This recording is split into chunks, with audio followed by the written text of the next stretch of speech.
If you are watching this video, it is because you very likely have seasonal allergies, or the person you care for might be doing your head in, sneezing and spluttering all over the place because they have seasonal allergies. So, what is the problem is something we're going to address today, because many people go, well, it's histamine, right? And that's correct. There is a histamine element to what you're experiencing. So the runny nose, the congestion, the sinus issues, the fullness in the head, that kind of feeling, eye irritation, all those things, they're all part of this. But the common theory with this is, well, take an antihistamine, and the idea of taking an antihistamine is that your symptoms reduce. Okay, so well, there's a flaw in that theory. You produce different types of histamine. Okay, well, different places. So you have histamine in the gut, and then you have histamine within cells. We won't get into all the different genes, but you have DAO and HNT, plus some others. And so why is this important? Well, when you take an antihistamine, you essentially block the ability for histamine to bind to your cell. Okay, so therefore it can't trigger the immune responses which give you symptoms. So that seems like a positive thing. The issue with that long term is that just because you're blocking the cell receptor doesn't mean the histamine is being metabolized.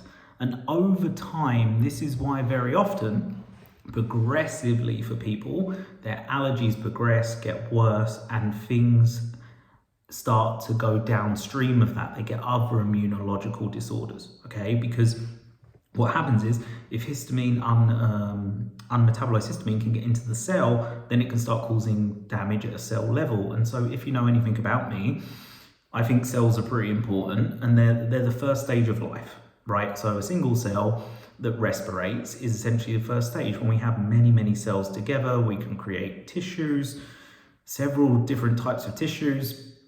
When you combine different types of tissues, you create an organ, okay? And then several organs together create a system, digestive system, cardiovascular system, and then many systems together create a human organism, okay? So when I'm working with someone on this kind of stuff, what I want to understand is what is going on at a cell level first.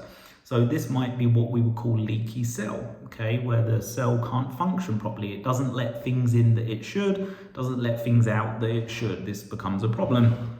So you're probably thinking to me, well, what the hell do I do with all this? Well, here's the thing. In your immune system, if you really want to actually fix this properly, you have to understand how the immune system works. And so a very basic way of understanding this without getting too complex is you have the innate immune system, right? Your innate immune system is this emergency, first responder, non-specific, okay? And then on the other side of your immune system, this is called the innate immune system. On the other side of the immune system, you have the adaptive immune system. This is the immune system with a memory. And for the one where you've got allergies, this is really a problem, okay? It's overactive. So what happens is think of it a bit like a seesaw, okay? And basically, when you have an imbalance in this seesaw and you're overactive on this Th2 side, you're producing more IgE, allergy-based immunoglobulins. You are agitating immune cells called dendrites, immature immune cells in there, and you're not producing enough what we call T regulatory cells on the innate side to balance all this out. Okay, so that might have all just sounded like jargon to you, and that's not really my aim, and I don't mean to confuse, but really what we have to understand is that fundamentally you have to bring up your level of T regulatory cells. You have to bring up the innate immune response, not to make it prevalent, you have to make it balanced, okay? You want your body, when you get sneezed on or you get exposed to a cold or whatever it might be, you want your body to be able to protect you, right, initially. But what we don't want, and this is what we see with seasonal allergies, is that you essentially get tilted one way, and that, if you can't switch that on, just leads to this overwhelming amount of, histamines, IgE cells and all these kind of things. So there are different ways we can go about this, right? So at a top level, you could say to people, well, there are cross-reactive foods. So depending on what type of pollen, You can say what type of weed pollen or birch pollen or whatever it might be that they might be reactive to. This, for instance, is something that there are certain vegetables that are cross-reactive with those things. So what I mean by that is they have certain proteins, right? And so when you eat them, you can mimic the proteins in the body, which can get the immune system confused, and that could cause symptoms, okay? That would be top line. You know, if you just took all them foods out, you just end up on a restrictive diet. For me, that doesn't fix anything. Okay, so then the question is, okay, well, how do we go a level deeper than that? So a level deeper than that would be like, okay, well, what disbalances the immune system, right? Well, one of the places we would know is the microbiome. Okay, so the microbiome, you have microbiome on your skin, you have microbiome, you know, in oral microbiome, you have gut microbiome. And what happens is, obviously, the gut has around 70 to 80% of the immune system in or around it. So if there is some disbalance within the microbiome, so you have high levels of LPS, or what we call lipopolysaccharides, gram-negative bacteria, you are going to have an issue with regards to imbalance between your immune activation. If you don't have a wide diversity in your microbiome. So if you only eat the same foods over and over and over again and refuse to eat different vegetables other than the ones you like, for instance, or those kind of things, then you're going to find that your microbiome is not going to be that diverse. That's going to affect your ability to fuel cells in the intestines, your colonites, your enterocytes, and that's going to cause an issue with regards to their health. Short chain fatty acid production, all this kind of stuff. So one thing we can do is look at gut health, right? And understand, okay, well, what is your gut health like? All those kind of things. But again, even fixing someone's gut, giving them enzymes, you know, postbiotics, because for most people, I just don't give probiotics anywhere near the start of their work with me, because there's actually pretty good evidence come out in 22 and 23 that they're actually making it worse. And we could get into why that is, but it's another video. So, you know, most people just try and, you know, clean up their diet, take the junk out, put some enzymes in, some HCl, and maybe they get some reduction in symptoms, which is awesome.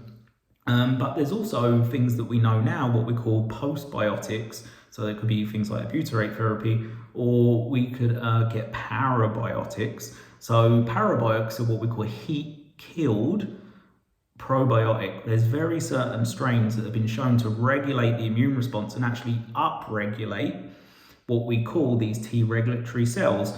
So the reason I'm sharing this with you is because that is very important to this piece of the puzzle. The next level layer deeper than that to fix it further long term is to understand what's going on at a cell level, what is triggering cells. So I'll give you an example. When you get to a point where you understand that if you have high levels of LPS, so this waste product of gram-negative bacteria in the gut, and it's getting across your gut lining, you don't have to have leaky gut for this, it's getting across your bloodline into the bloodstream, you are going to create this constant immune response, which is going to imbalance your immune system. So many people notice their seasonal allergies at certain times of the year, but just because them stimuluses have gone away after a period does not mean the problem's gone away, right? It's like hiding it in the wardrobe or under the rug, but it is still progressing. It's still breaking down the immune system over time. So that's really something that I just wanted to explain to you. You know, I hope that's useful, because I see so many people struggle with this, and I think it's not needless, but it's a dysregulated immune system. And the reason I can talk on that so much is because I had a hugely dysregulated immune system. I am what you would call a hypersensitive individual. So, you know, my reactions to molds and all these things were radically severe compared to other people who don't have that issue. So I'm not saying have all the answers, but what I found is that if you can understand what is working at a cell level and what's not, what's binding to receptors, triggering these histamine responses, you can stop having to have such restrictive diets, or, you know, having to worry about this time of year coming around and having all these antihistamines that you have to take. So anyway, I hope that was useful. If you'd like to know more, I teach all of this stuff in Immune Fix, which is my new program that I have out. But I won't talk about it here. Just you can drop me a message if you want to know more. I'll speak to you soon.